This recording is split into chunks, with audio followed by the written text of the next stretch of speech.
Welcome to everyone who's here and online. And to the second West Yorkshire Combined Authority Transport Scrutiny Committee meeting on Thursday, the 18th of November 2021. Warm welcome to our newest members. Councillor Jackie Ferguson from Wakefield Council, thank you for coming on board. And I would like to invite all members and officers around the table just to introduce themselves for benefits of everyone attending online and for the members who are new to our panel. So if I can start, I'm Councillor Amanda Parsons-Hulse from Worley Ward, Calderdale Council, Chair of Transport Scrutiny Committee.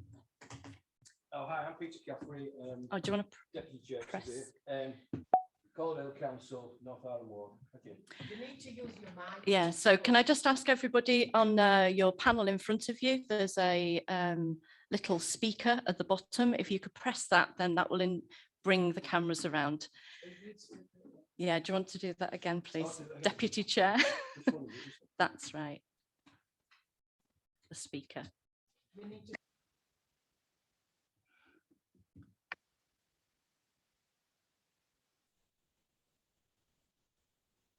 That's it. Now speak. Introduce. It was red, so I took that as a no. Sorry. Yeah, sorry. Councillor Peter Caffrey, Deputy Chair of the Transport Scrutiny Committee from Calderdale Council. Thank you.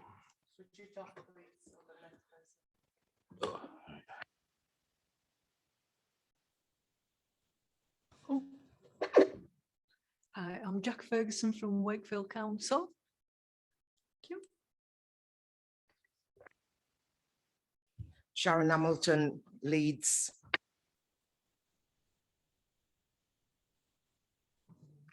Councillor Nick Stansby from Wakefield. Ruth Wood from Bradford, and thank you to Khaled for all your help over the last few weeks. Thank you. Councillor Adi Ellis from Wakefield. Councillor Dot Foster from Halifax, from Calderdale. Councillor Anthony Smith from Kirklees. Councillor Stephen Fenton from City of York. Councillor Paul Ray from Leeds. Helen Allerton, Interim Head of Transport Policy at West Yorkshire Combined Authority. Dave Pearson, Director of Transport Property Services at the Combined Authority. Thank you, members. So before we begin the meeting today, I'd like to thank Leeds City Council for hosting this meeting here at Civic Hall, and all the staff at Civic Hall will prepare these meeting rooms for us. Some general housekeeping. Fire exits are clearly marked, and the muster point is in front of the Leeds Museum in Millennium Square. Hopefully we won't need it. If I can remind members that phones are to be switched off or on silent for the duration of the meeting. And with regards to COVID, it's now obviously personal choice if you want to wear a mask or not. I'll still be wearing my mask as we move around the building, but it's entirely up to you. And there's a gentle reminder that we do need to be out of the building by 12. So it's quite difficult to see everybody here today. So if you do wish to speak, please raise your hand. Make sure that either myself or Khaled can see you. If you're watching this meeting online and you'd like to access our agenda pack, then please go to West Yorkshire Combined Authority on the Transport Scrutiny Committee and look for today's date, Thursday the 18th of November. There you'll find links to all the information that we're going to be discussing today. And welcome.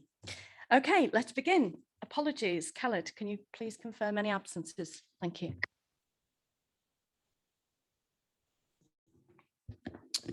Received apologies from Councillors Yusra Hussain and Donald Firth.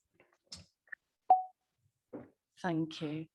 Okay, declarations of pecuniary interests. Do any members have any interests that they wish to declare on any item? No, thank you. And exclusion of press and public. Secretary, can you please confirm that there's no exclusion of press and public? Thank you. Okay, so notes of the inquirate meeting held on the 23rd of September, which most of you, I believe, were here. Can I ask those members present if we are happy with those notes as a true and accurate record of our meeting? Thank you, members. There's a lot of nodding. Okay, so let's adopt those notes into the minutes of this meeting. These notes will be a public record of that meeting. Thank you. Okay, scrutiny and governance arrangements. So I would like to take this opportunity to thank our scrutiny officer, Khaled, for assisting us to be quorate today. So as we set off on this journey of scrutiny within West Yorkshire Combined Authority, it's really important that we set the tone of how we want to create a culture of scrutiny and be valued by officers and members, and of course, the public that we serve. So as you can imagine, bringing together 16 busy members is quite a feat. So it does take some organising, and I'm really appreciative that you could all make it today.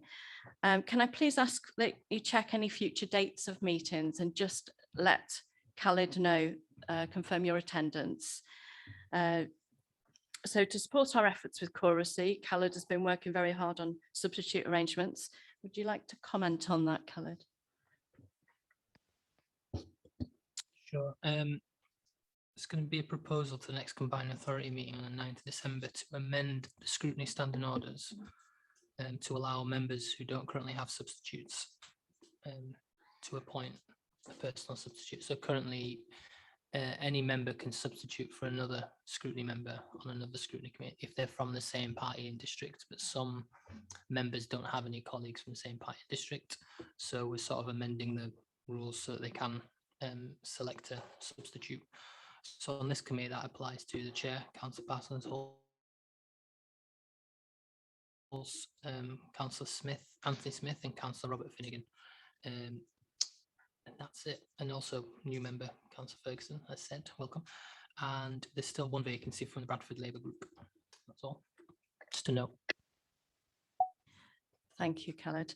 So if we can ask if we can find those substitutes in the event of not being able to make a meeting, then there is like a pool of substitutes available who can assist. Hopefully this will help us to retain Choracy as we proceed. Okay, item 6, Chair's comments and updates.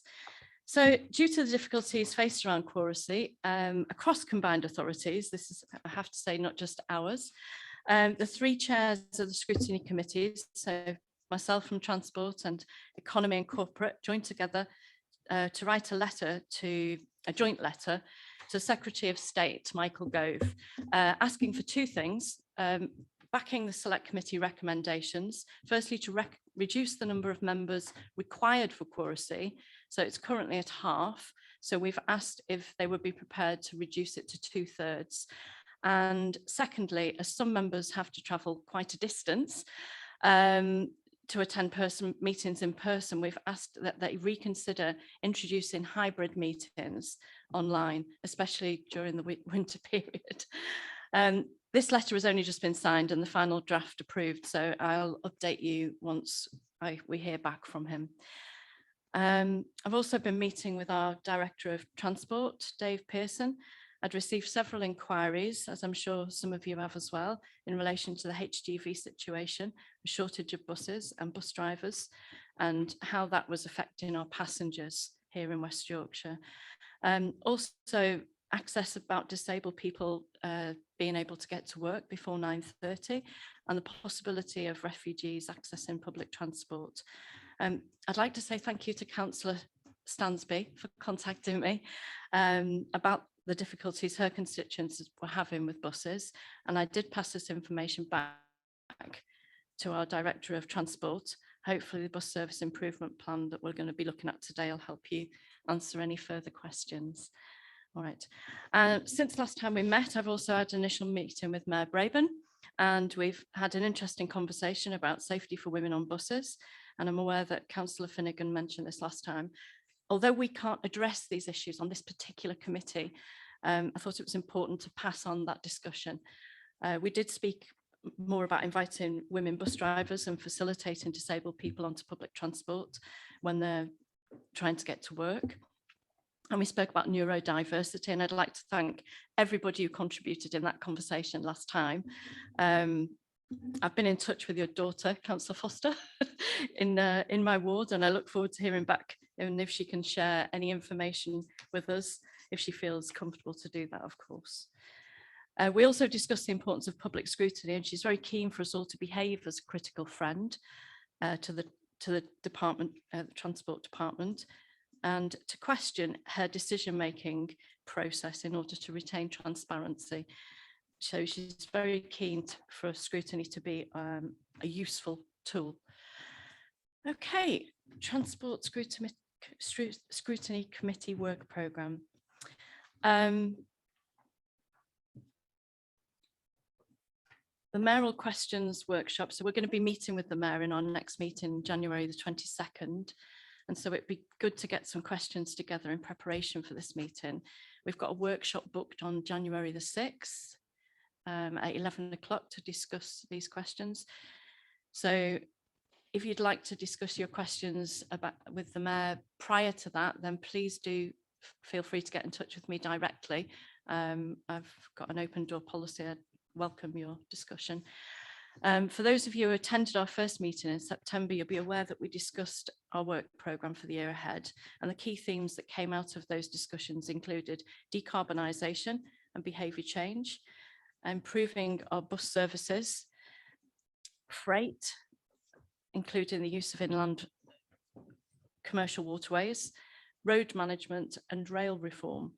So officers have advised us on our work programme, and one of the key themes that came from our discussions was behaviour change. It's critical if we are to reduce our CO2 emissions. So have we got any comments thereon about the work programme?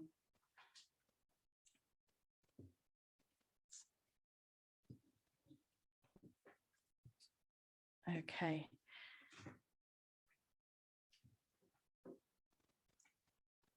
So we'll accept the work programme as it is. Have we got, yeah? Okay. So we're going to be meeting the mayor in January. And if something else comes to the table in the meantime, then we are available to discuss that. Okay, let's move on to item 8, our substantive item for today. So the objective of this discussion today is that we're confident that we understand buses and how they operate in West Yorkshire. So Bus Service Improvement Plan is a working document that is presented to the government annually.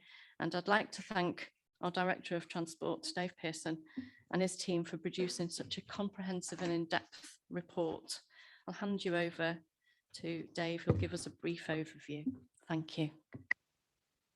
Thank you, Chair, and Helen and her team, I think, deserve the credit for the bus service improvement plan, because there's a lot of work that went into it, and hopefully we can have a useful discussion around it this morning. Just a little bit of a recap as to what it is, what its status is, and what happens next. Back at the beginning of the year, the government launched its national bus strategy, and at the time it identified £3 billion of funding available to deliver the national bus strategy. And one of the things it asked local transport authorities, including the combined authority, to do is to develop a bus service improvement plan and to submit that to government by the end of October. So that was the timescale that the combined authority and others were working towards. The other part of the national bus strategy was to be able to obtain funding from the funds set aside. The local transport authorities had to commit to using the Bus Services Act provisions to be able to deliver the improvements to bus services set out in its plan. So back in June, the combined authority decided to do two things. Essentially, it decided to enter into an enhanced partnership. An enhanced partnership is something that's defined by the Bus Services Act as a formal partnership between the Transport Authority, the Highway Authority, and the bus companies, and to establish that partnership within the timescales that the government set out, which is that we've got to have the partnership in operation for the 1st of April to be able to draw down on this funding, but also alongside of that to instigate an assessment of whether or not in the longer term a franchising regime is a solution to addressing and improving the bus service in West Yorkshire. So those processes are in in place and happening, and we will be going to the combined authority meeting at the beginning of December to take the next steps towards the enhanced partnership. But we've taken a significant step forward in terms of submitting this bus service improvement plan, and we've possibly overwhelmed you with documentation and information around it. We were working to the government's timescales. We've done some levels of engagement to get the plan together. I think it's very important to see that the plan isn't something that just sits on a shelf. Neither is it necessarily something that is simply a bidding document to government. It's the start of basically, and it sets out the ambition of our region for its bus service, and it also puts a value of what's needed in terms of investment in the bus service to deliver that. So it's both an important document, and it's also one that actually will have a life beyond the relatively short-term process of bidding for government funding. Since then, the comprehensive spending review was announced. I think that the issue the government have financially is that we're still in a position where bus services are supported by a lot of public funding, both from the government and from local government, and in our case, the continuing to pay bus operators at the rates we were paying them as a combined authority in 2019 to keep their cash flow buoyant, and government are putting in a grant as well, and that's from the government side that seems to be eating into this 3 billion. So the amount of money available is a little bit uncertain now, but we still await an announcement in the new year as to what funding will flow from the bus service improvement plan. Notwithstanding that, it sets out the template of where we as a region want to take the bus service, and I think it stands in good stead in terms of doing that. And in my time in West Yorkshire, it's the first time we've actually set something out in this sort of form. So I think it's helpful to identify what a good bus service looks like and what we want to do towards getting there. So I'm conscious that the best thing to do with this is really for members to fire questions at Helen and I, and we'll explain where we can, and if necessary take questions away to give you a more a wider and fuller explanation.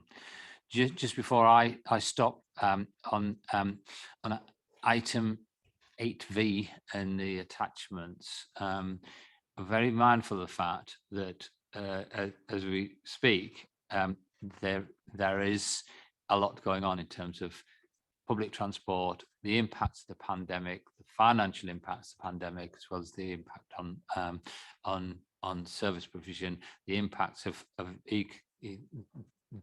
big changes in the economy that are going on, particularly around recruitment and employment, and the fact that is impacting on the bus service in terms of driver availability in particular.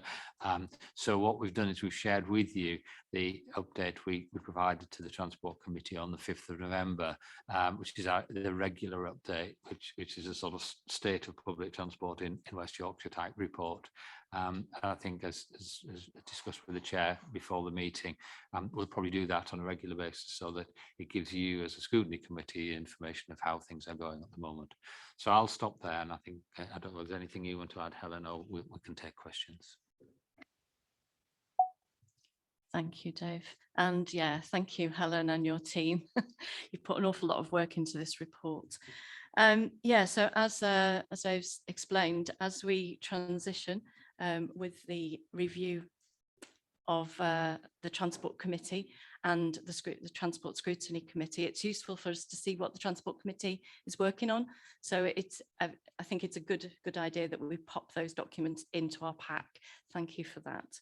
Okay, so questions from Councillor Stansby. Would you like to begin? Thank you. Thanks, Chair. Dave, I think we're going to be best friends, hopefully. A couple of things. Plan looks great. However, I need to speak out for the residents in my ward that they're over 80. Due to the recent cuts in the bus services, they can't even get to Dewsbury Hospital, they can't get to the GPs without a 3-hour travel. We just need more buses.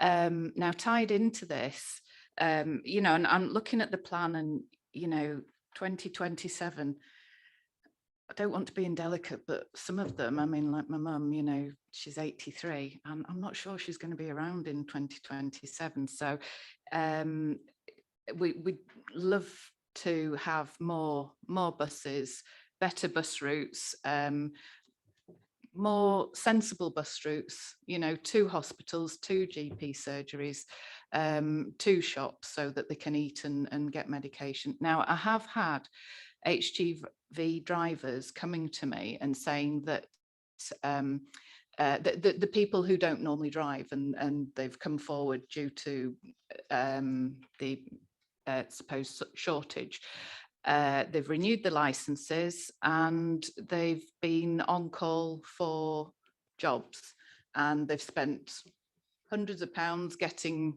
to wherever they needed to be, and then they've been told that they're not needed because they've got too many people applying for particular routes. It seems to be a bit of a free-for-all. So I just wondered if you'd heard anything about that as well. Okay, there's a couple of things in that.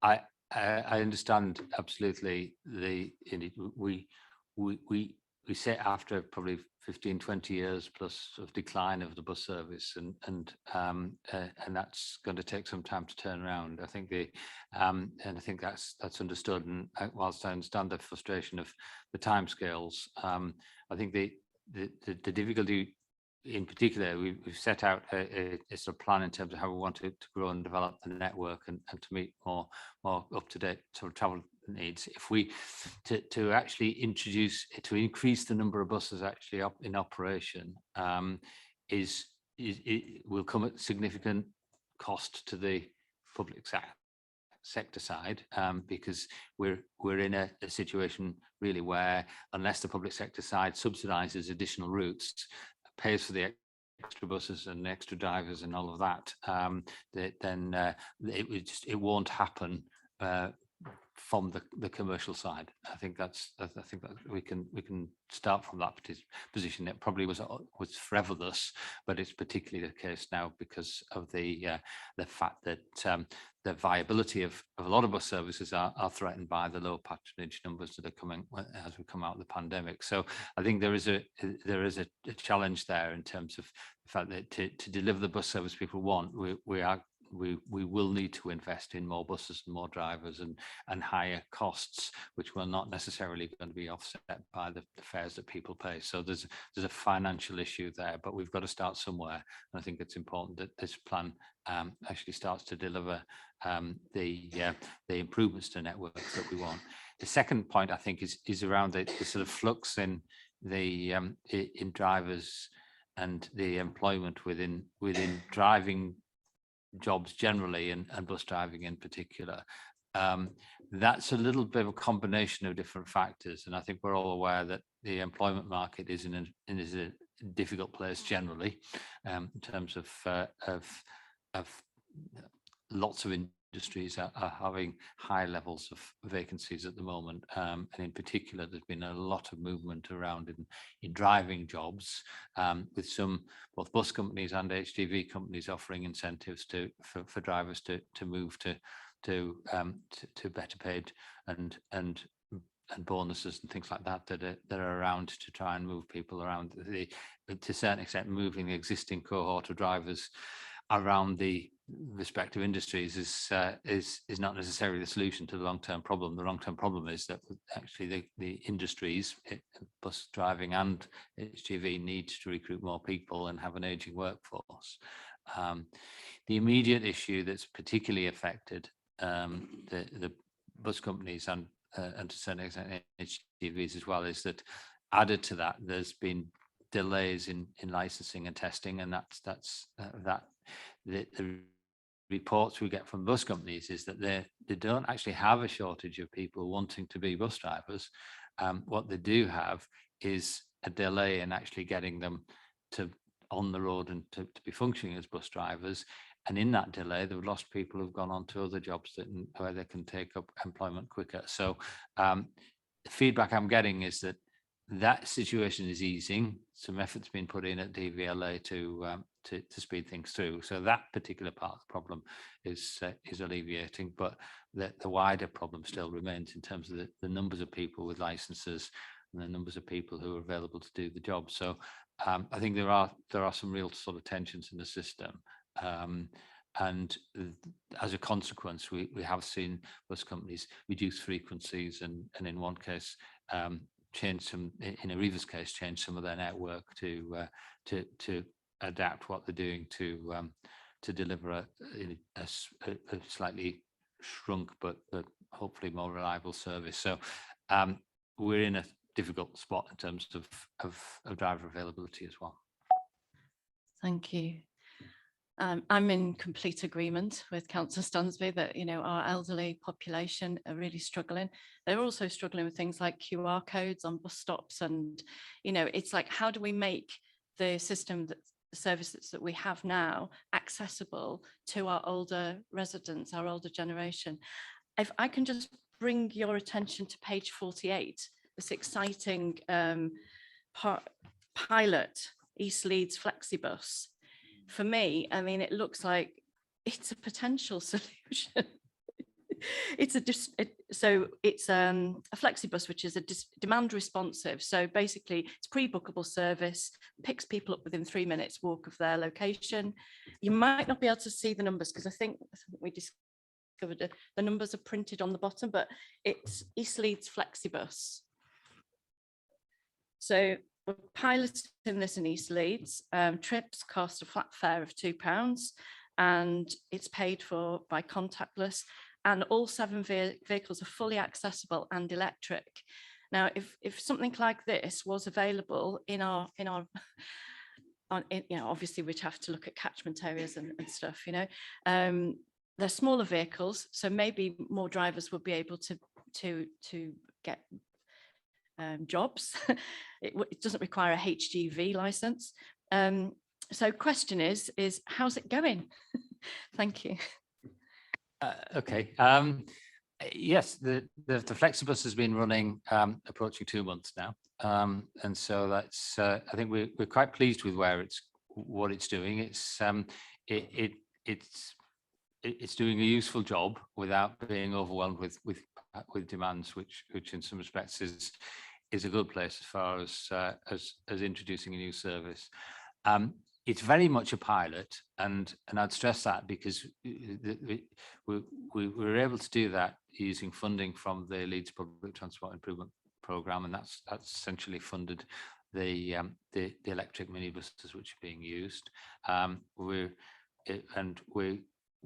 trying to address a number of different potential issues that with that type of service that we think that type of service might be able to solve. So just to give you a little bit of an example of 1 or 2 of those, in those of you who may be familiar with the East Leeds area, it has a number of communities which, whilst they're quite urban and in a city in some respects, they sit between radial routes, and those radial routes where the buses do go along, such as York Road in East Leeds, are not particularly easy to get to and from the communities that are either side of them, because they're big dual carriageway highways, and take some crossing. So to a certain extent, we're looking at how we can improve connectivity for those people, but also link them with the employment that's in the Aire Valley area, the employment growth there, for which there isn't a direct bus route, because all the bus routes go in and out of the city centre. So we're trying to address that particular issue. At the same time, we're also looking at the outer area where there's quite a lot of new housing about to be built, and wanting to provide something that links those people with the railway station at Crossgates, with a regular bus service at Seacroft, and and potentially the new railway station at Thorpe Park when it's built, so that we can do that last mile thing for new housing on the edge of town. So we try to do a number of different things with those that service, and we will give it a year or so just to see how it settles and how it works in. In the bus service improvement plan, we've set out a plan to reproduce that with another 5 services in each of the areas, and we will absolutely look at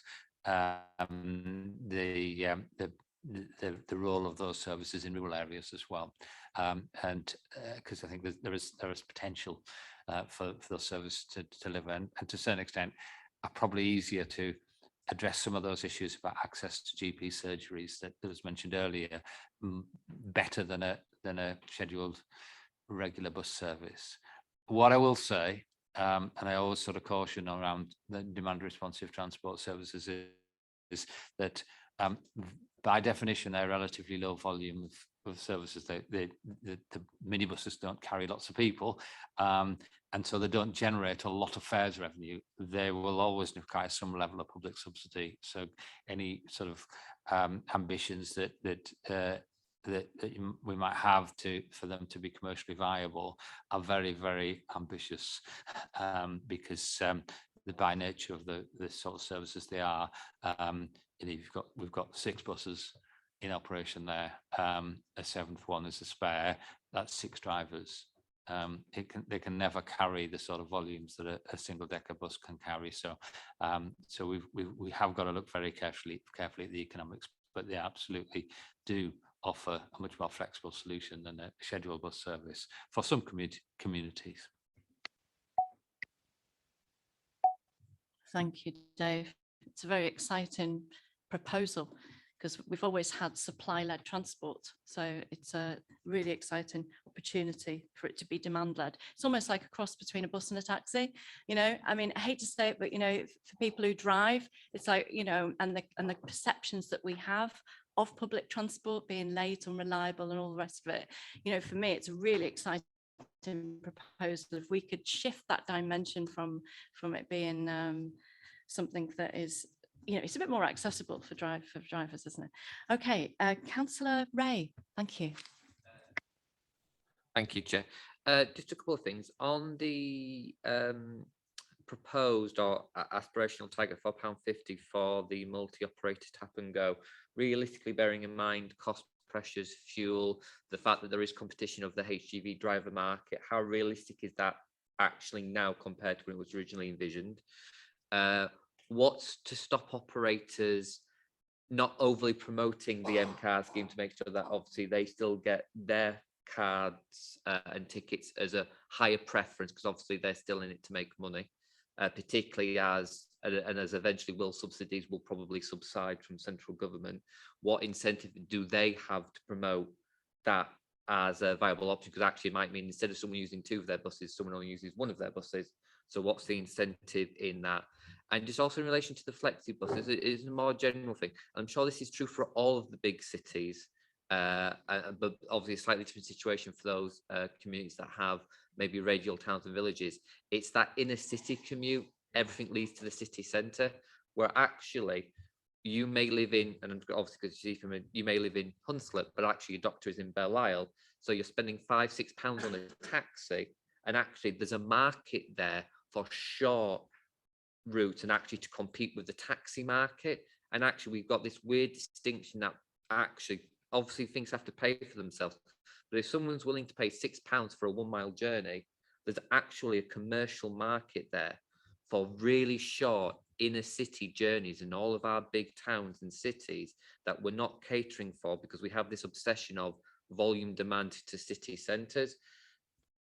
And so the flexibus might not be the perfect solution to that, but what work is there looking at that incredibly short journey market, which is dominated by the taxi and private hire trade, which could actually generate quite substantial revenues for public transport and actually put them on a much more sustainable, affordable position than they currently are?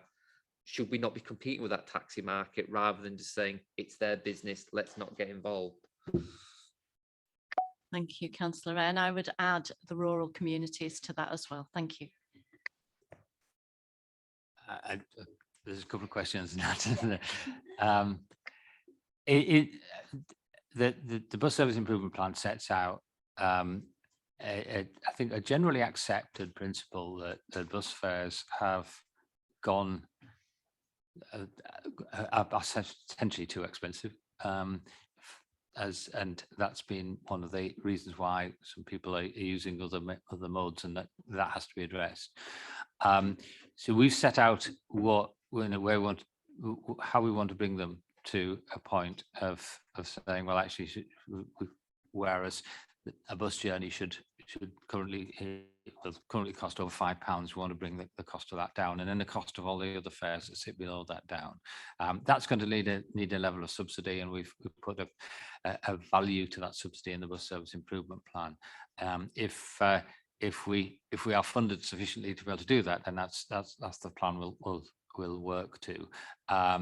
But it is going to be one of the really challenging bits of this is actually in an environment where the economics have been challenged by the fact that fewer people are traveling on public transport because of the pandemic, to be able to get to a position where we can reduce fares and get people on the bus. It's probably in some respects there's more mindedness to fare changes than probably there ever has been within buses, because we're in that sort of emergency situation. So, but it's not without its challenges. I think the other thing that Councillor Ray mentioned is the bus service over the many years has been dominated by taking people to and from towns and city centres. It's what public transport does best, to be fair, is carry large volumes of people to the same place. What we have is much more complex travel needs now. And one of the things that, particularly in terms of health services, they're not necessarily configured on bus routes, and that's created some of these situations that's mentioned of people needing taxis. There probably is a market to expand the number of shared minibus type of services around that get people to those journeys that don't necessarily involve the big bus solution that works best for getting people to and from the town and city centre. So I think that everything's sort of up for discussion, really. The demand responsive East Leeds type of services, if they're successful, then they could very well be the sort of solution that Councillor sets out. But they do need a fairly careful sort of deployment of public subsidy to make that happen, because left to the market, well, the market's either a big bus into town or a taxi, because that's essentially what the offer is at the moment. Thank you, Dave. Councillor Ray, you've got another question. Thank you. It's just to come back on that. I mean, the economics are there. It's called Uber. If someone's willing to spend £5 or £6 to go on a really short journey, the economics have been proven, and we're having this really old kind of hatted debate about actually what does public transport do better? Well, it takes large volume of people to see. People aren't living that way anymore.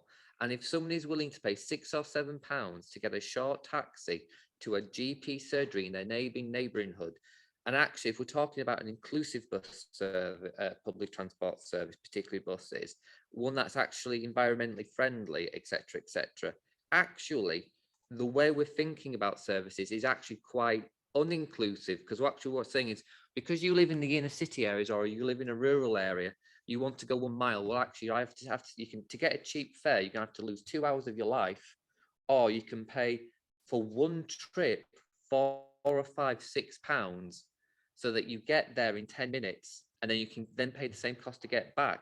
There is a really significant aspiration gap there about actually challenging some of the preconceptions of our transport network in a way that is actually inclusive and fair, particularly to some of the poorest people in our communities.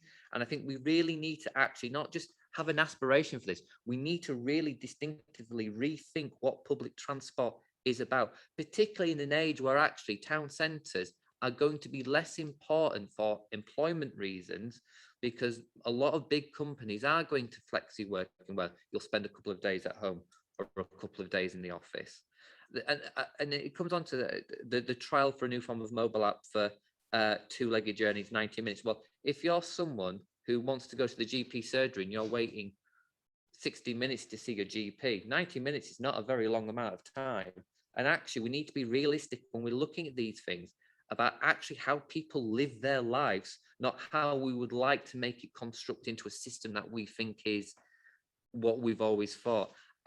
The document's great, but I think on the single ticketing, on the actual integration of actual urban areas, there's a lot lacking here. And actually, there needs to be a bit more aspiration from the Metro Mayor in terms of how you interconnect cities, not just connect city to city.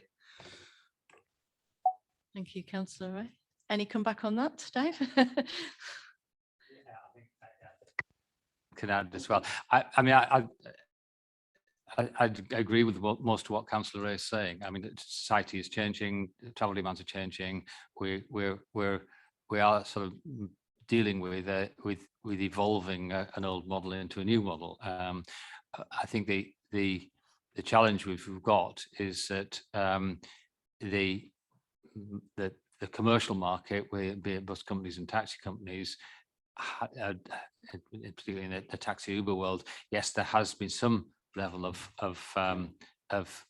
flexibility and adaptability, but at a price that a lot of people in society aren't able to afford. And I think that's one of the challenges we've got. The other challenge we have is very much a case of how do you deploy public funding to have the sort of effects that Councillor Ray sort of identifies. I think that's a challenge we all have with this,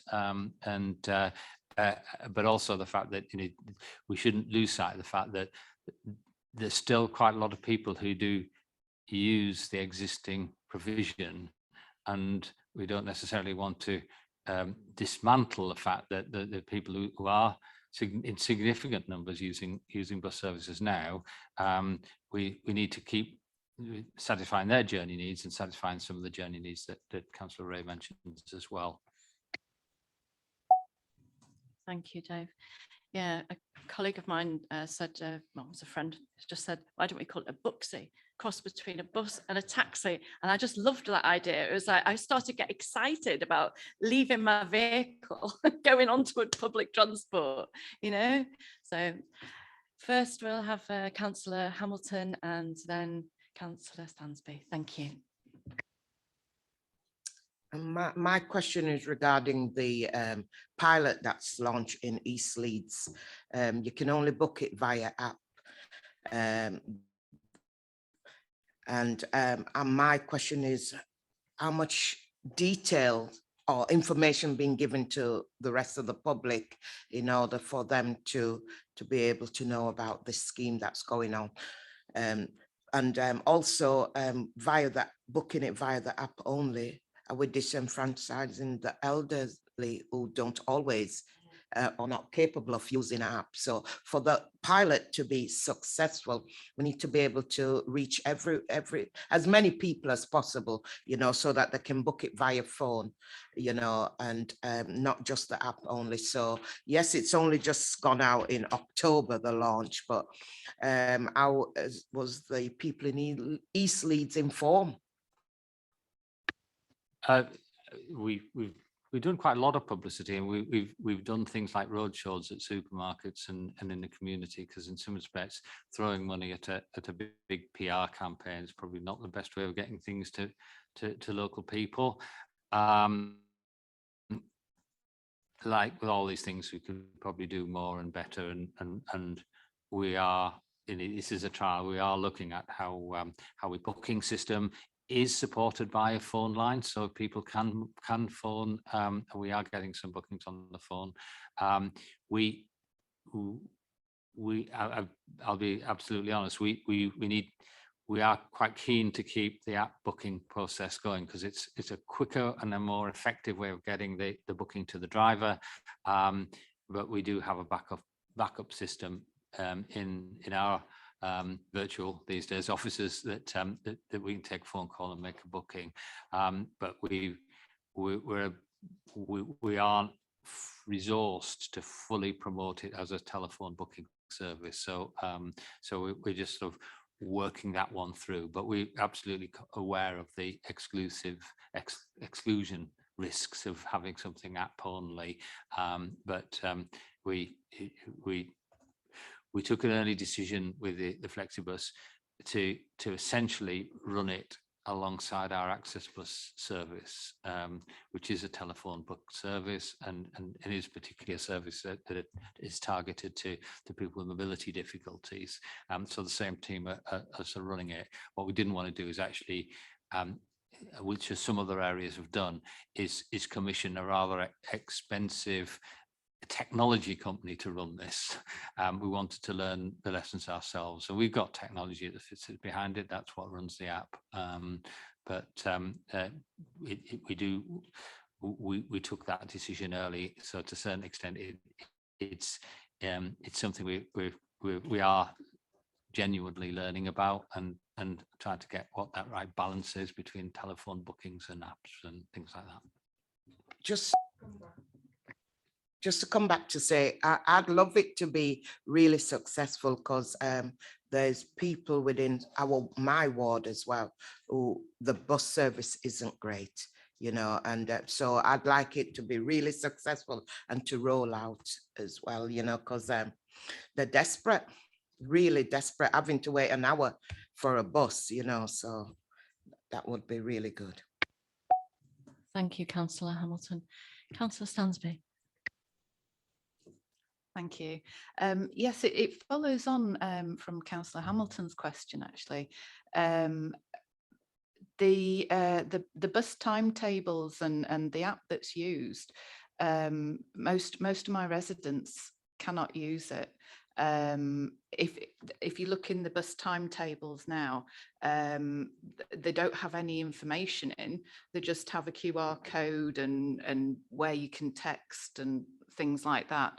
And it resulted in me printing off loads of bus timetables and actually going around to people's houses and delivering the new timetables to them.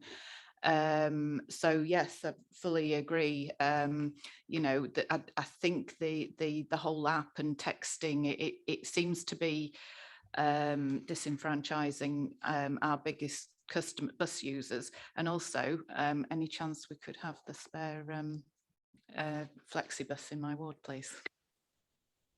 I'll explain the timetables bit, because we have a system in West Yorkshire where we put a timetable on every bus stop, and every bus stop is unique, and we produce up to 14,000 different bus stop displays, or at least we did until last year. Last year, with the pandemic and with services going increasing and decreasing and going up and down, that sort of thing, we had to take a decision around about sort of June, July 2020 that it was better actually not to fail at putting that information out, but to put something that basically pointed to the electronic information, which we were able to keep up to date more effectively, because we were having services change almost every couple of weeks, and to a certain extent there's still a lot of churn. Timetables are changing a lot, because now, because of driver availability. Before it was because we had lockdowns and we were running a service at about 30 or 40% of what it would normally be, because of the lockdown. So we're in a process now of building back the bus stop information, but we took the view at the moment, at that particular point, that we'd rather direct people to the electronic information, which was up to date, than to have people stood at bus stops expecting a bus to arrive and it not being scheduled to arrive. And that was a challenge which we had at the sort of middle of last year. So that is part of what we're doing. But then there's still the effect of the pandemic on the sort of core bus service is still quite significant, in the sense that, yes, driver shortages are the issue now, and bus patronage is around about 70% of what you would normally expect it to be. But traffic levels are where they are, so bus companies are obligated to adapt their timetables to to run the service as reliably as they can, and that does involve changing the timetables on quite a frequent basis. But we do, we are in the process of rolling the bus stop information out. As to printed timetables, we were already, before the pandemic, already in the process of moving away from the old booklet leaflets that we've had for many years to something a little bit more sort of bespoke and something a little bit more sort of user friendly. And timetables can be printed off the internet. They can be available at printed out at travel centres, and we will actually start rolling out a version of the printed timetables again. But we are sort of building some of these services back after. Thank you, Dave.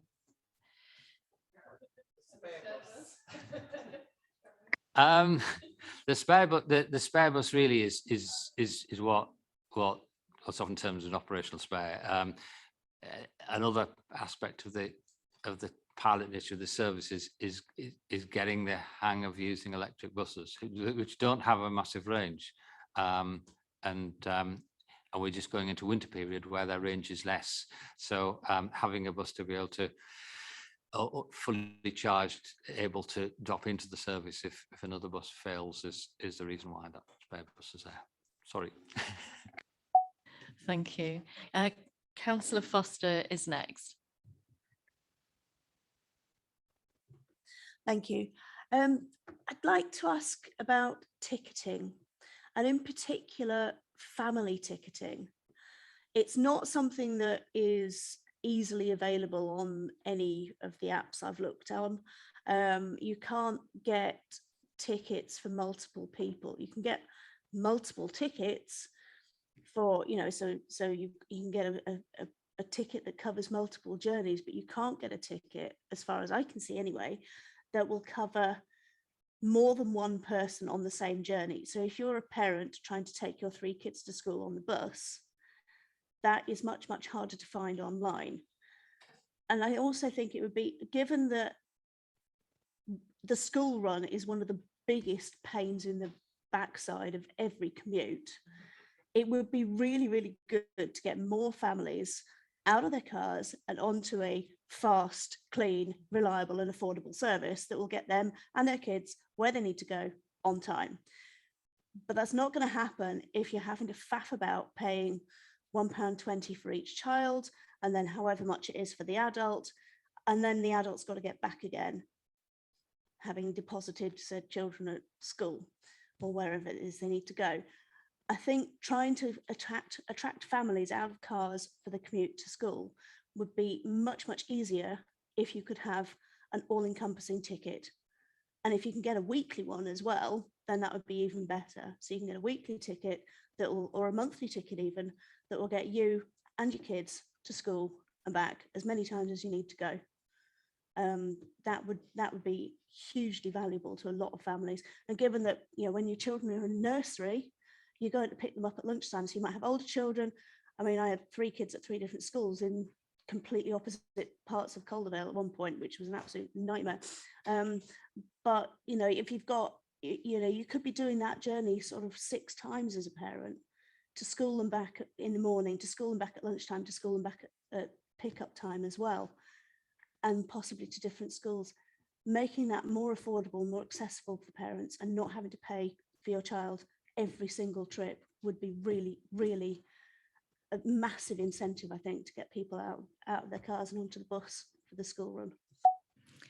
Thank you, Councillor Foster. A very important behaviour change. I think this one that is definitely we need to look at. We have the Family Day Saver product now at £13.70. And I've just looked the price up, so I'll be honest. And whether or not that's an affordable price is probably something to be discussed at some point. But I think it's a fair point. There are some tickets out there. It's something that needs. We need a ticketing scheme that does that a little bit more effectively. and one of the things which we are the bus service improvement plan sort of sets out is this this tap on top off sort of situation where it essentially you get a situation where you never pay more than a certain amount per day, and if we link that with the fact that, and you can add children onto that sort of transaction, if you like, then that can sort of do some of the things that Councillor Foster's looking for. So yeah, there are some options in there. We do have some family products at the moment. They're probably a little bit clunky, and they're probably maybe not be priced in the right sort of way, so I fully accept that. But yeah, more sort of flexibility around this is quite important. I think one of the challenges, though, is that, and I often are in this sort of situation of people saying, we should do this, we should do that, and I say, well, actually, we already do. And I think one of the challenges we do have with public transport ticketing and pricing generally is how do we sort of get that message over to people, because it's not an easy area of activity to set out a menu of prices to somebody. Somebody gets on the bus, sort of describes what they want, a bus driver sells them a ticket. It's not always the right ticket either. So it's a bit of a challenge around how do we make people more aware of what the best price product that they can buy, and that's something that we need to get better at. We've found we launched the M-Card mobile app, and I accept the M-Card price. Essentially, you're buying a product that's all of West Yorkshire, and you might only want to go a couple of miles. But the M-Card mobile app we launched earlier this year, we've seen that take off quite a lot. People quite like the idea that actually, if they can choose what ticket they want to buy on their phone before they get on the bus, then they feel a little bit more in control and they can see the product range better. And the bus companies, First and Arriva, have said this about their apps as well. So there is something in, and I accept the inclusivity challenges around phones and apps as well, but there's something in using an app to help people see what the product range is, select the thing they want and buy it in the method they want to buy, and not necessarily doing that transaction with the driver. Thank you. Okay, next is Councillor Wood. Thank you. Thank you. Not exactly about buses, but can I say how terribly disappointed Bradford are not to be part of the HST network, and appeal that the mayor does not take this sitting down, that Bradford isn't going to get this investment for the faster trains.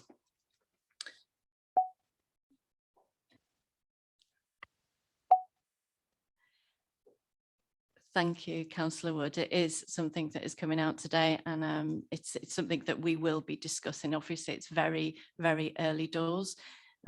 This news is only just landing today, so, but thank you for bringing it to the room. Thank you. Okay. Oh, you've got some other questions. Yeah, sure. Fire away. Could I ask that when considering routes in West Yorkshire, that there is consultation with local councillors in different areas, as Councillor Ray has perfectly illustrated, that councillors know their areas and the transport needs of their areas. So please include us in discussions of routes that are going to be used. Can I also ask that when you consider consultations, that discussion is had with local councillors, and particularly thinking about people who for whom English is not a first language, who use the buses quite often and are seldom heard, we need to have a proper strategy for meeting and understanding the needs of these people, and local councillors again are very good at being able to advise the best way forward. Thank you. Would you like to respond to that, Dave?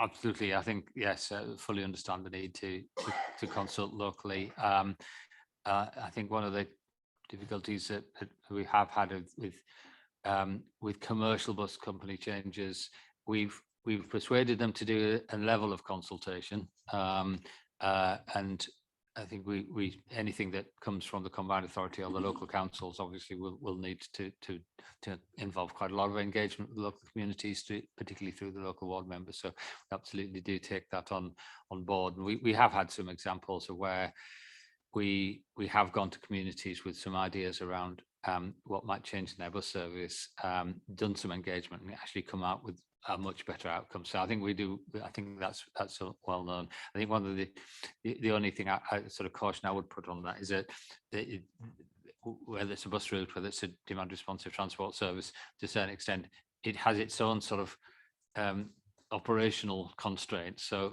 we can't do everything for everybody, and sometimes that actually does present some difficult choices in terms of the most effective way of using the resources that you can afford and can deliver. But that said, we do absolutely take on board the need to engage ward members and communities, because at the end of the day, this is about delivering the public transport and the services that people want.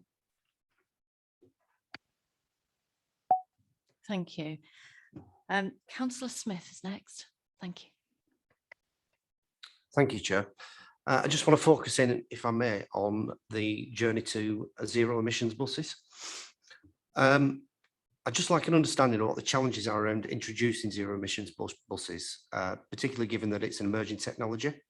What you think the challenges are around infrastructure, range, servicing, how you think the technologies may change, and what pilots are in place are being planned.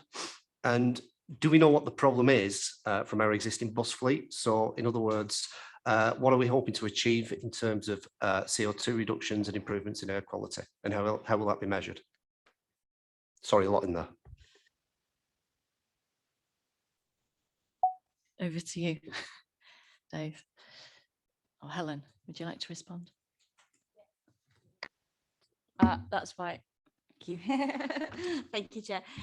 Okay, so yeah, there's quite a bit in that question, but just as that's okay. Just as a starter, so we have a number of things going around there in terms of different types of technology. So as an example, one of our pilots recently around Sturton Park and Ride, and bringing in 5 new electric buses to be able to serve that park and ride, and first have also got their service 5 running around Leeds, which is also both battery electric, and the Eastleigh Flexibus is also an electric bus. So what that's been able to do is basically provide us 3 different examples, if you like, of running battery electric services, doing different types of routes, how we manage those, how first is the operator for both step or all of those, but how they maintain them, how they can charge them, and what that range is like, etc., etc. So that's giving us a lot of learning. We also currently have an outstanding bid for zero emission bus bid, which is our Zebra bid. That bid, which is due to be submitted in January, if successful, would bring 120 new electric buses to West Yorkshire. And that includes funding to deliver charging infrastructure within depots and support the top-up or conversion to electric bus of a number of those. Electric buses come with their challenges, though, in terms of their range, as we've been saying, and also operation. For example, more heating on, for example, it reduces that range. So we have to think carefully about what routes we can operate those buses on at present. It's not to say that hopefully over time technology will improve on that. Focus is very much at the moment on battery electric buses, but there is also obviously options of other zero emissions such as hydrogen, etc. Battery electric is at the moment where West Yorkshire has and the operators have been more focused on, but it's also where government funding has also led us down that route. so yeah, so that's kind of where we are on all of the different kind of trials and kind of that future trajectory. And as you'll see in the bus service improvement plan, we set out kind of to work towards to be, you know, have a zero emission fleet with around 2036, which is kind of enables us to make sure that we have enough time to be able to adapt and review the technology and look at delivery models to be able to bring that in. Just in terms of monitoring, as I say, monitoring in terms of how trials are happening, but also air quality monitoring and understanding kind of how to decipher the benefits from zero emission buses versus other traffic on the road. And that technology obviously is in development around kind of air quality monitors on roadsides, but also being able to understand kind of what traffic, if you like, is producing what is all a bit of a challenge at the moment, but something that needs to be worked through and developed further. A work in progress. Okay. Thank you, Helen. It's often the way, isn't it? We have all these fantastic ideas, and then to be able to implement those ideas, it takes the engineers to go away, come up with the solutions, and then we as the political leaders are presented with those, you know, so there is a bit of a time delay. We all want this. I guess it's just time, isn't it? And thank you for that explanation. Just adding to what Helen said, it is time in terms of, you know, the technology is at its early stages as well. I think the other thing that determines the time is the investment cycle and we work in an environment. If we move into bus franchising, it'll change, but we work in an environment where we've got to work at the pace private companies are prepared to replace their equipment, and that's the 2036 is us trying to work a demanding target into the private sector to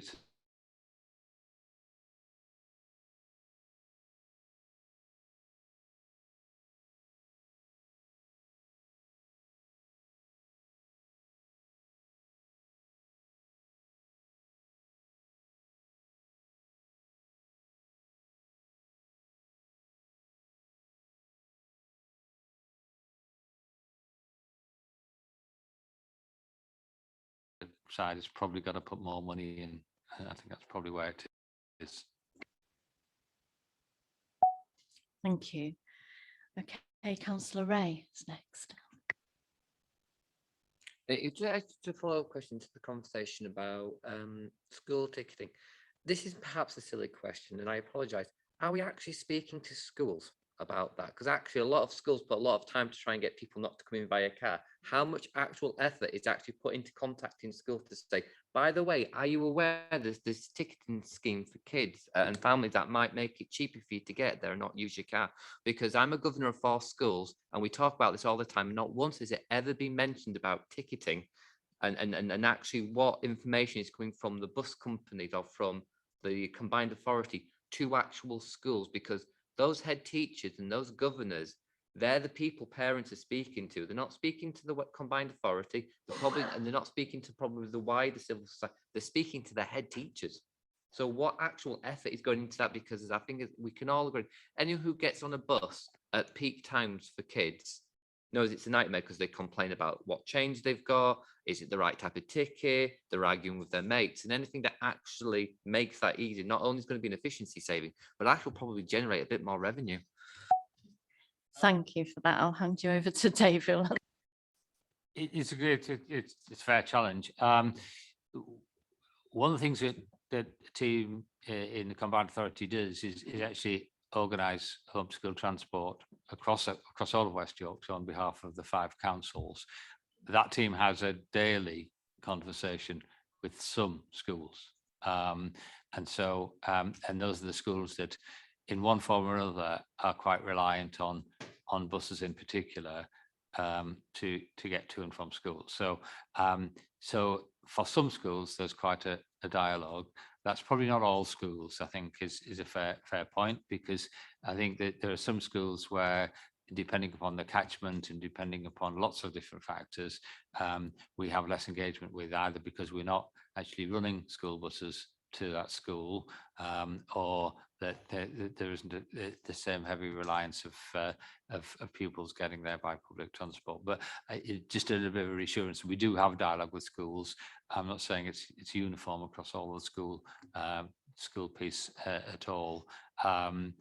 We are with homeschool transport, like lots of things, we are in quite a changing environment, and so the local council policies have changed quite a lot in terms of eligibility for free school travel, and that has had its effect on the provision, and the effect of austerity in terms of education costs as well has been a factor. So the school bus network is probably not what it was, if I'm honest, but we still do quite a lot of engagement with schools, particularly those that we arrange travel to. Yeah, if you want to come back on that. I'm making a distinction between what WICA does in terms of school bus services and actually the commercial market. Are we communicating to schools, the hundreds of schools we have in each of our districts, about family ticketing and other support mechanisms that might attract people onto the commercial bus services? I'm completely aware that there's a bus travel service that WICA will operate. I'm putting that to one side. I'm literally talking about the full-on commercial services, because I can only speak for my ward, and probably half to 2/3 of the kids actually rely on getting a bus to school because it's a major urban area, and actually, well, half probably, and the other half are relying on car. Actually, even if you only get a movement of 10 or 15% of those people who get car to bus, one, that's a significant increase in profitability to the commercial bus companies, which obviously will help with their recovery. But secondly, it's a massive pressure off the transport system. So what I'm trying to say is, don't rely on schools coming to you. All of us in all of our authorities will have connections with our governors services, with head teachers. I think there's a bit of work going to each authority and saying, can we have the contact list for your schools so that we can actually start promoting these products, whether with the commercial companies or whether it's just the M-card system, directly to the actual people that are having conversations with parents and children, which is the schools. Over to you again, Dave. Yeah, I'm sure there's more that can be done, but one of the things I would sort of draw members' attention to is back in August, the Combined Authority and the Mayor launched the Fair Deal for under-19s. The Fair Deal for under-19s, firstly, it's underpinned by £9.5 million a year of subsidy into the cost of under-19s bus travel. What we did do with the Fair Deal is we essentially simplified the fare structure for under-19s, and basically came to an agreement with the bus companies to withdraw all of their own single operator products, and for us to promote the My Day, My Week, My Month products as being the things that are available for under-19s. There is absolutely more that could be done to promote that and to raise awareness of that. So I think there's something I would take away and say, to the extent to which schools themselves are aware of that, I think is probably patchy, and I think that's probably a fair call. But I think what we have done is done quite a lot of activity, because if we want a sustainable public transport and bus service in the future, then getting the bus habit for young people is actually really important. So the Fair Deal for under-19s is a major step forward in doing that. There's probably more we can do in terms of promoting those tickets, and we are doing things, particularly with the app that I mentioned earlier, introducing ways in which parents and carers can buy tickets and then send them to their teenagers' phones and stuff like that. So we're doing stuff in this space quite a lot to encourage travel. There's always a discussion: is the fare affordable? And that's probably something we are aware that that's still a discussion to be had. But we are sort of very much alive to that. I think the other thing that's going on, that might not be visible to members with bus companies as well, and fairness to them, that they've been quite supportive of that. There's quite a lot of outreach work going into schools to basically give the message around the role of public transport and climate change, how the buses and rail and public transport and active travel as well are sort of significant options that they can consider as they're going through school and as they're developing. We're working with a third sector provider, which some of you might have heard of, called the Ahead Partnership, and we're doing quite a lot of work in schools to get those messages over. Slightly different to what Councillor Ray was sort of suggesting we did in terms of the sales promotion. That's more an awareness raising. So quite a lot of activity, I think, around young people. I think there's a recognition that we need them to sort of sustain the public transport network going forward. We also do, as the plan identifies, need to focus on the 19 to 25 age group as well. There are some discounted M card products around for them, but I think there's probably more that can be done in keeping those people travelling by public transport in an affordable way. Thank you. And yeah, it's a really valid point, and one for our marketing team, I think. Thank you. Okay, next is Councillor Fenton, please. Thank you. Thank you, Chair. Obviously, from York, we're slightly outside of the discussion that we have our own bus service improvement plan. But so a question and observation. Obviously, people don't just travel within West Yorkshire, but there's a lot of flow from the surrounding sort of North Yorkshire hinterland. And I appreciate that obviously the priority has been on every local authority and combined authority getting its own BSIP sorted out. But just interesting to know going forward whether there are plans to for liaison between the combined authority and surrounding district and county councils around how we can make sure that our plans are sort of complementary as wherever possible. And just an observation on para 10.2 of the report asks for views on behaviour change. One of the things that we've tried to do in York and is part of our BSIP ask to government is investment in face-to-face conversations, particularly for those communities where it's quite easy for people to choose the car over the bus. Having those conversations and perhaps people who hadn't thought of the bus as an option that they would choose to take up, and that's been having those conversations going door to door in many cases has been quite effective. And more recently we've launched something called Better Points, so that if people travel by sustainable means whether it's walking, cycling, using the bus, you get points, like kind of air miles type scheme. Then you can redeem those points for vouchers to spend in shops or to donate to charities, which again is another thing that, you know, if it's worked elsewhere, it might be worth considering in West Yorkshire. And I'm sure there are many things that York can learn from West Yorkshire as well. Thank you.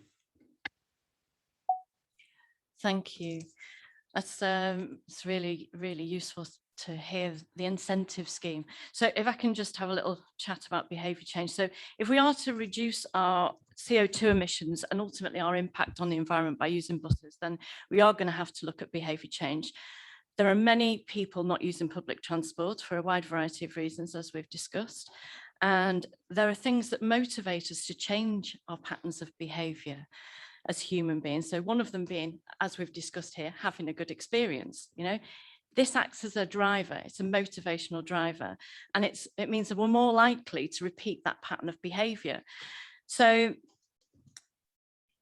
if we're to establish the bus as a key mode of travel here in West Yorkshire, as stated on page 9, then people are going to have to begin by having that positive experience. Each positive experience reinforces the confidence in using the bus as a key mode of travel. So if any of you have ever studied motivational theory, you'll be well aware that there are a number of motivational drivers that us humans are complex creatures, aren't we, at the end of the day? If we're going to go back, so if we're all looking at changing our travel behaviour, then it's possible that we'll need to bring in some sort of sustainable behaviour psychologist. They could help us to identify the intrinsic and extrinsic rewards. And I think as Councillor Fenton has just said, you know, an investment in face-to-face conversations and some sort of incentive scheme would help us to at least create that beginning of conversation to get people out of their cars. So a behavioural psychologist could help us to identify what we need to look at, you know, which bits, how could we get people excited to use public transport. According to British Psychology Society, have written about going green and the psychology of sustainability in Britain, a majority of people say that they would more likely to live, they'd like to live more sustainably. I think that's true for most of us. It's a positive life with a limited impact on the environment, but do not do so because of the range of practical and perceived barriers. And I think a lot of us are bringing those up today. Society, as Dave said, is changing, and we've got much more complex travel needs, as we've said. So, and as we've read and heard today, this also applies to our bus service and other public transport.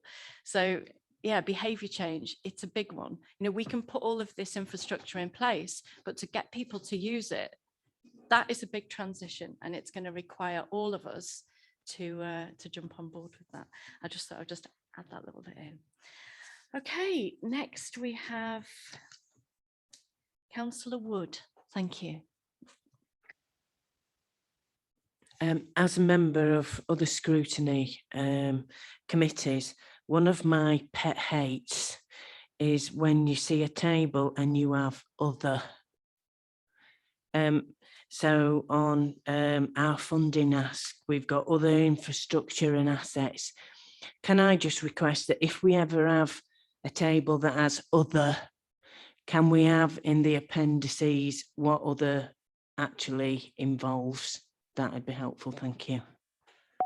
Thank you, Councillor Wood. Do you have a specific example in mind? Have you got something that we could look at?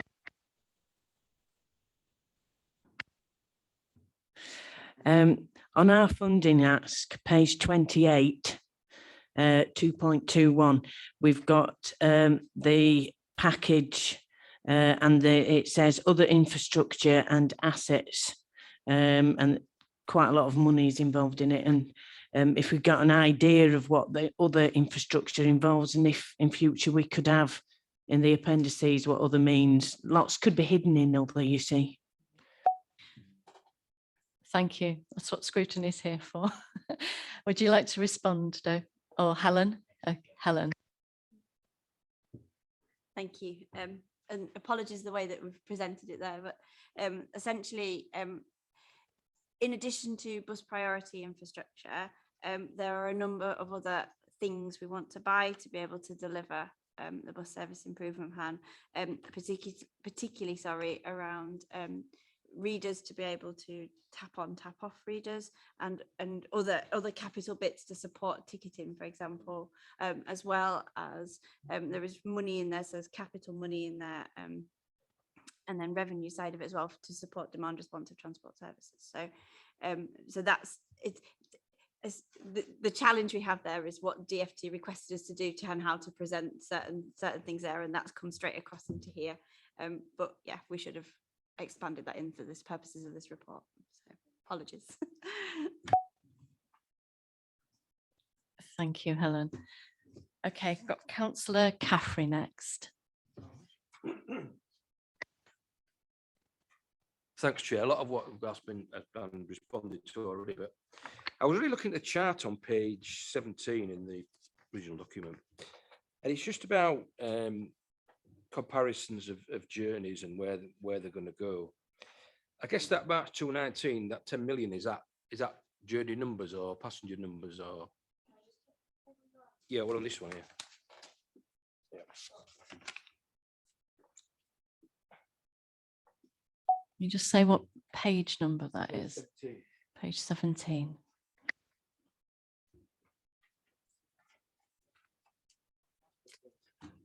So that's page 17 of the executive summary.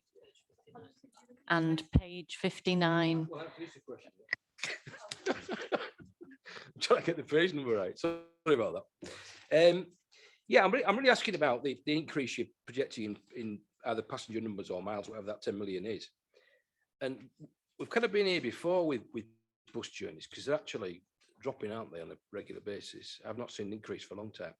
So how confident are we can increase by 2030 our 2019 levels by 30%? That seems extremely ambitious. And I mean, the question is really, I mean, we've discussed a lot of this, but what are the key drivers for getting passengers back on? Is it price? Is it reliability? It varies. I mean, we've got, I mean, you can't, from here, you can't tell how many of these fares are concessionary, i.e. when I say just I mean free, I don't mean subsidised, and how many are actually paying customers. Because it's the paying customers who are going to work and doing the bit that we're trying to get on the buses, isn't it? I'm not against pensioners, but really we ought to get the people out of the cars onto buses. And I mean, we've heard about, you know, a family ticket. Why don't we have them? I mean, because if there's 4 of you, it's cheaper to get an Uber than it is to get a bus. So I think we don't look at price enough. I mean, I sit on some focus groups, and the problem with those is that most people aren't paying for the bus fare, so nobody talks about price. But I personally think price is quite expensive. It's quite influential when people are making decisions about how to travel, because it's more than 2 or 3 of you, it's actually cheaper to get a taxi. So I don't know how we get around it, but I just question how, unless we have something revolutionary, how we're going to get these increasing passenger numbers, because I can't see it unless we make the travelling by bus more and more competitive.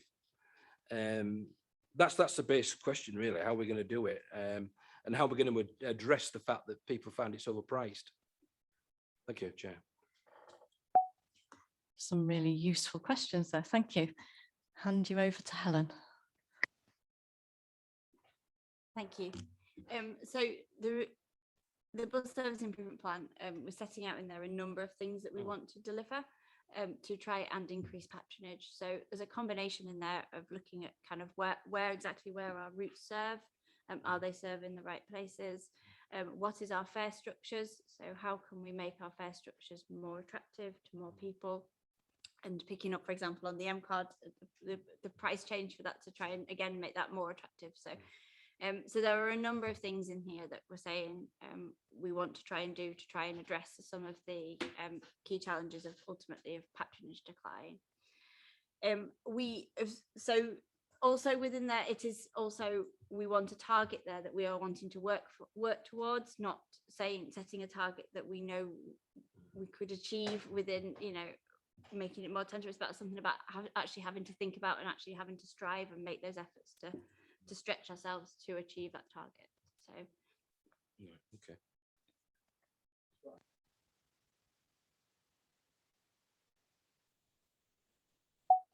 Thank you. Okay, so Councillor Stansby is next. Thank you. Yeah, I was just wondering, I've got a road safety meeting at one of the schools I'm a governor with, and one of the suggestions is that they use a bus, but we haven't got any but that they can possibly use. Now in this instance, 75% of the children live out of catchment area. Coincidentally, it's the same village that I've mentioned that the over 80s are having trouble catching the buses as well. So following on from comments about behavioural change and availability for schools and consultation with schools, this would be an ideal age group to instill behavioural change into, because you get the children on board, you get the parents on board, and they can speak to grandparents and even get the grandparents on board, and they can show the grandparents how to use the apps that they're struggling to use at the moment, and how to turn data on the phone and things like that would be useful for them. So I wondered what your thoughts were. What do I suggest to these children as an alternative to the parents turning up en masse in the cars? In summer they have aircon running, so they keep their engine running. They it's a rural area, so there's nowhere for them to park. So they arrive early, some of them half an hour before the school closes. They'll keep the engine running for half an hour to keep the car cool, or in winter as it is now, to keep it warm.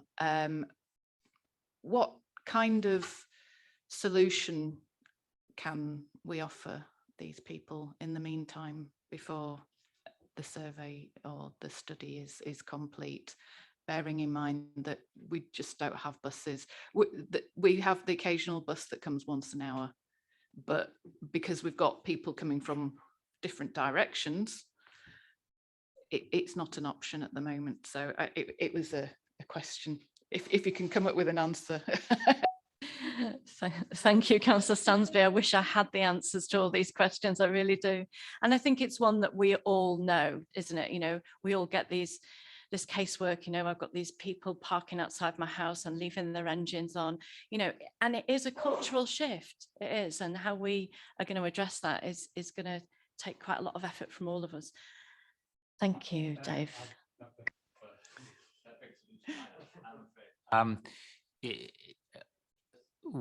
What this bus service improvement plan is trying to increase the number of bus services available to meet certain journey demands. I think sometimes one of the more difficult journey demands is when you've got a very dispersed group of people wanting to go to the same place.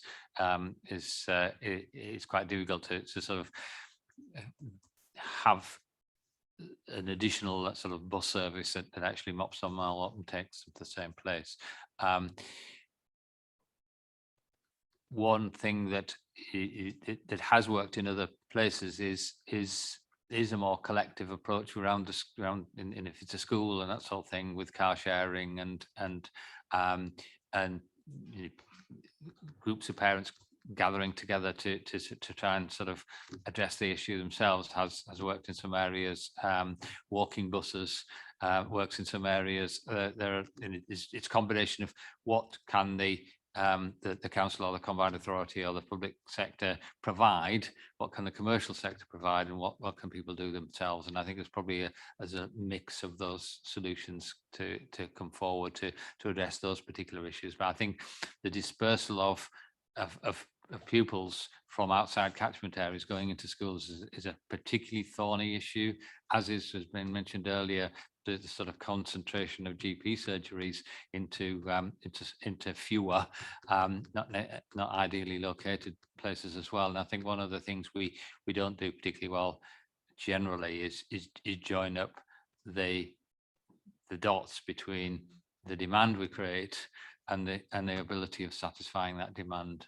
And I think that's that's probably a problem that probably it's quite common to have conversations with people in the education sector, in the health sector, and very quickly that their issues can become transport issues as well. But we probably weren't there at the start of those issues to try and find solutions. I want to come back on that, Councillor Stansby. Thank you. Yes. Would it be an idea to have somebody from planning as a representative on this committee, do you think, or just a thought?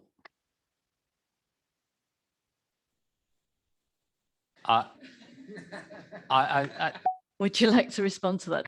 Yeah, I absolutely see the point that's been made, and maybe one of the topics that the scrutiny committee could look at is the extent to which transport and planning decisions are made, and the relationship there. And we do make input to larger planning applications from a public transport point of view, but in terms of locations of schools and GP surgeries and some of that, is often they aren't in the planning process per se. So planning in the wider sense of how services are planned and organised is something to be addressed. But I think there is probably and it's up to yourselves as a committee to decide your remit really, but there probably is something around how transport and mobility rather than transport as a factor in making key decisions of this nature.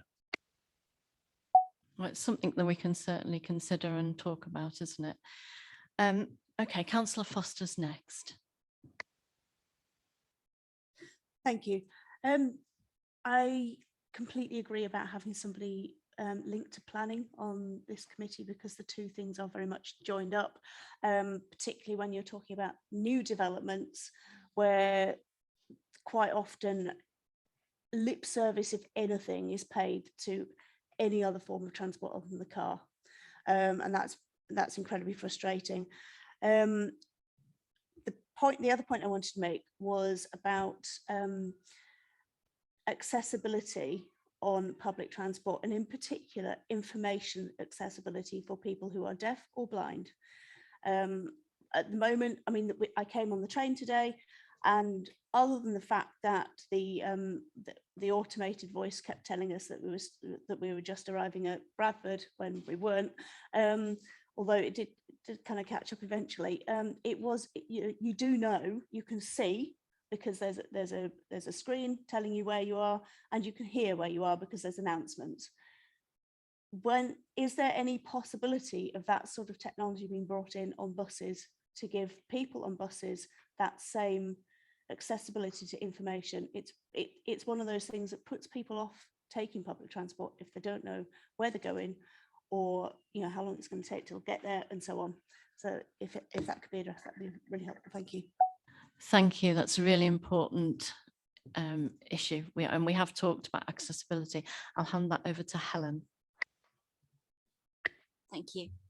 So all new buses come with audio-visual as standard, which, as you'll see, the more new buses that come online, the more that technology comes. Also, there has been quite a bit of work done by operators to retrofit audio-visual to existing buses. And again, subject to funding and availability to funding, but that's something which operators have done, but also we have asked for funding for as part of our bus service improvement plan to spread that technology further. So hopefully that will be better as time goes on in the near future. I just add that the new bus stops we put in as part of Leeds Public Transport Investment Programme actually have buttons that people can press to get an audio announcement on of the real-time information. So we're beginning to roll that out as well. I think Helen's right. The bus companies are all new buses have to have the audio visual. It doesn't work very well. I think is the thing that there is. Let's be honest. That there's some way to go to get that to be a reliable system, and I think that's understood by the bus companies as well. It is really encouraging and exciting, though, to hear that this technology is being developed, isn't it? I mean, it will take time for us to get there. Councillor Ferguson, would you like to go next?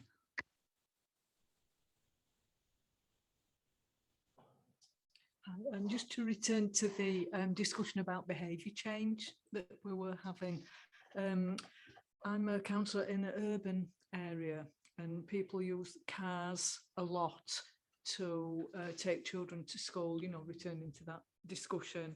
And yesterday we had an initiative at one of the schools in my ward where we asked parents, or we told parents that they had either to walk to school or come to school on buses, because we closed the streets, 2 or 3 streets around the schools yesterday morning, and yesterday afternoon we had the police PCOs there, and we were there as councillors monitoring what happened and people's reactions and so on and so forth. And as always, it's a really difficult balance between residents who were pleased by this and residents who were angered by this, because the people around the school, we sort of gave out permits and so on and so forth. But it was quite a complex operation to undertake. But even if no resolutions were reached yesterday, we were reaching out to people, challenging their assumptions in terms of behaviour change and the psychology around. And the children were the ones who were most supportive and most saying to the parents, look, mum, we've got to, we've got to walk to school today. We have scooters, for the kids to use and this kind of thing. So, sometimes it's the smallest of initiatives that encourage behaviour change. And probably, we're going to have to do lots of that working from the bottom up to get through to people about changing behaviour. And that's not a question, it's just throwing something into the mix about, the kinds of initiatives that we can take on board to try to initiate change. Wow, how exciting is that? And right on, straight after COP, you're in there doing that. Is that something that you could write up and maybe share with the rest of us? Because I'm sure, we would all love to do that. Yes, yeah, we'll do that. That's great. Thank you so much. Wow, exciting things happening. Okay, I'm just noticing time. We've got about 10 minutes left. And I've got Councillor Ferguson has been, and now last one, Councillor Ray. Just really some more very quick points. We have something very similar in Leeds called School Streets, and we're evaluating it now. And it might be, I'm sure colleagues that have already picked up the information, and it does go down the street. I suppose I'm going to come back to the planning question. Obviously, local highways authorities are statutory consultees. Is WICA? Because if it's not, is that a conversation we need to have with our colleagues to make them actually statutory consultees, so that you're only not just asked on the big schemes, but you're asked actually about some of those smaller schemes that do have significant impact? We're not. And although we obviously work very closely with all the 5 councils and are part of the sort of local government family, the transport authorities are not sort of recognised in planning acts as being statutory consultees, and so we arguably that's a weakness in the system. But we are asked on most larger applications for comments, and we do have arrangements with the councils in terms of sometimes Section 106 provision to capture in. I think the issue sometimes, though, I think as we said earlier, is perhaps there does need to be a little bit more in terms of pre-planning before applications come in. But I know that the councils do in their impact assessments and the other documentation they require expect a level of engagement with us, and we do have some specific input into planning guidance as well. So it could be stronger, I think, is the answer to that question. But it's not as if we're not at the table either. I think it's something that does need to be taken up then to actually strengthen that role, because it may be great for bigger schemes, but actually for some of the smaller schemes that impact our ward, they're the ones that generate the biggest issues, because actually, no disrespect to all of our highways authorities, and they all do a job, but they're specifically looking at what they're required to look at, not necessarily what they should look at in terms of impact. So I do think there's perhaps actually there's a conversation about that, and actually maybe empowering the Metro Mayor, in probably conjunction with her colleagues across the country, who are probably in a very similar position with their transport authorities, to actually beef up the actual importance of the transport authorities in those planning processes. Because as I've said, I'm not speaking for colleagues, it is the smaller ones that have impacts in terms of bus accessibility, where that school goes, where that GP goes, how close it is to accessibility, that actually cause certainly me and a lot of my colleagues in Leeds City Council some of the bigger issues, rather than those big schemes where you would naturally be, well, we have to speak to, because we definitely have to have a bus stop near that. So I do think there is scope to try and empower the mayor to have those conversations with her regional colleagues across the country, to try and have that with government. Thank you for that, Councillor Ray. Important point.